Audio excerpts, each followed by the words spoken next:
ఎవరో మోసం చేశారు, ఎవరో అన్యాయం చేశారు అని చెప్పి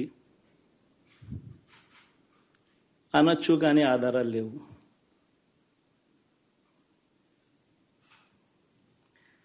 ఏం జరిగిందో దేవుడికి తెలుసు. పెద్ద నేనైతే చేయగలిగింది ఏమీ లేదు. ప్రజల తీర్పు తీసుకుంటాం, కానీ మంచి చేయడానికి మాత్రం ప్రజలకు తోడుగా ఖచ్చితంగా ఉంటాం. వాయిస్ ఆఫ్ ది వాయిస్లెస్ కింద ఈ పార్టీ తాను చేయాల్సిన పని తప్పకుండా చేస్తుంది. పేదవాడికి అండగా ఉండే కార్యక్రమంలో ఎప్పుడూ కూడా పేదవాడికి తోడుగా ఉంటూ